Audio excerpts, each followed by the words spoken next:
4장 역할 연기. 에고의 여러 가지 얼굴들. 병과 에고.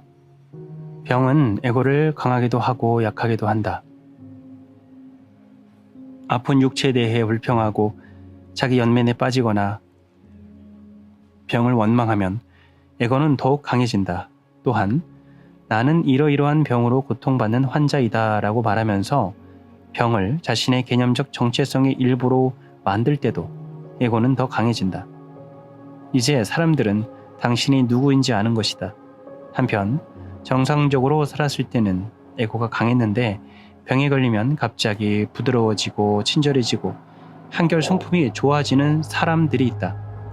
정상적으로 살았을 때는 결코 갖지 못했던 통찰을 얻게 된 것이다. 그들은 내면의 암과 만족에 다가가고 지혜의 말을 하게 될지도 모른다. 그러다가 병에서 회복되면 에너지가 돌아오고 이때 에고도 함께 되돌아온다. 병에 걸렸을 때는 에너지 수준이 매우 낮기 때문에 신체의 지성이 작용해서 남아있는 에너지를 신체를 치유하는 데 사용한다. 그러므로 마음을 위해서는, 즉 에고적인 생각과 감정을 위해서는 에너지가 부족하다. 에고는 상당히 많은 에너지를 소모시키기 때문이다. 그러나 경우에 따라서는 남은 약간의 에너지를 확보해서 에고가 자신의 목적을 위해 사용하는 일도 있다. 말할 필요도 없이 병에 걸렸을 때 에고가 강해진 사람들은 병의 치료에 훨씬 더 많은 시간이 걸린다. 그 중에는 회복되지 않고 만성화되어 병이 거짓자아의 영구적인 일부가 되는 경우도 있다. 자기 자신과 함께 사는 것이 얼마나 어려운 일인가. 에고가 개인적 자아의 불만족으로부터 도망치는 방법 중 하나는 국가, 정치단체, 기업체, 조직, 종파, 클럽, 갱, 축구팀 등과 같은 집단과의 동일화를 통해 자신의 자아의식을 확대하고 강화시키는 것이다. 때로는 개인적인 보상도, 인정도, 힘의 강화도, 요구함도 없이 집단의 더 큰 이익을 위해 자신의 생애를 바치며 개인적인 에고가 완전히 소멸된 것처럼 보이는 경우도 있다. 개인적 자아라는 무거운 짐으로부터 해방된다는 것은 얼마나 안심되는 일인가. 이러한 집단의 구성원은 아무리 일이 힘들고 아무리 희생을 치르더라도 행복과 만족을 느낀다. 그들은 에고를 뛰어넘는 것처럼 보인다. 문제는 정말 에고로부터 자유로워진 것인가, 아니면 에고가 단지 개인에서 집단으로 이동한 것인가 하는 것이다.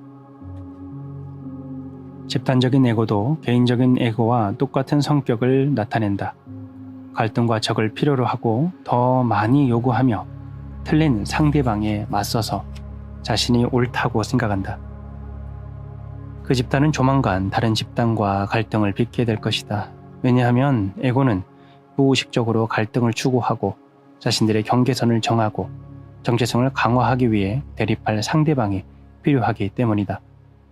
그렇게 되면 그 집단의 구성원들은 고통을 겪을 수밖에 없다. 에고에 의해 동기가 부여된 행동에는 필연적으로 고통이 따라올 수밖에 없기 때문이다. 이 시점에서 깨어나 자신의 집단이 심한 정신 이상적 요소를 가지고 있음을 깨달을 수도 있다. 갑자기 깨어나서 자신이 동일화하고 헌신한 집단이 사실은 정신 이상이라는 것을 깨닫는 것은 처음에는 괴로울 수도 있다. 이때 어떤 이들은 마음이 돌아서 냉소적이 되고 원망에 찬 사람이 되어 그 이후로는 모든 가치와 의미를 부정한다.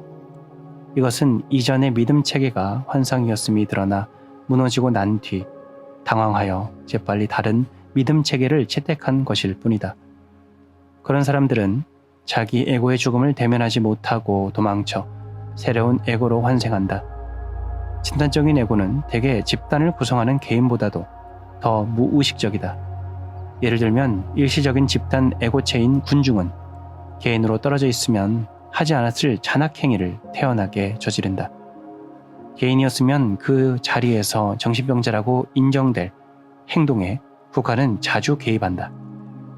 새로운 차원의 의식이 등장함에 따라 그 깨어난 의식을 반영하는 영적 모임을 만들라는 소명을 느끼는 사람들도 있을 것이다. 이런 모임들은 집단적 에고가 아니게 될 것이다. 그 모임을 구성하는 개인들은 더 이상 집단을 통해 자신의 정체성을 규정할 필요가 없기 때문이다. 그들은 더 이상 자신이 누구인지를 규정할 형상을 찾으려 하지 않을 것이다. 비록 모임의 구성원들이 아직 에고로부터 완전히 자유로워져서 있지 않더라도 자신과 다른 사람 속에서 에고가 나타나면 곧바로 알아차릴 만큼은 깨어 있을 것이다. 그러나 항상 깨어 있을 필요가 있다. 왜냐하면 에고는 모든 방법을 동원해 자신을 주장하고 지배하려고 기회를 엿보기 때문이다.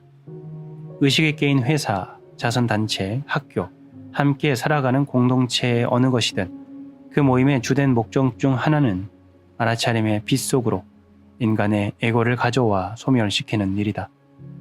의식에 깨어있는 집단은 새로운 지구를 만들고 새로운 의식이 등장하는 데 중요한 역할을 맡을 것이다. 에고의 집단이 당신을 무의식과 고통으로 끌어들이는 것과 마찬가지로 의식에 깨어 있는 집단은 행성의 변화를 가속화하는 의식의 소용돌이가 될 수 있다.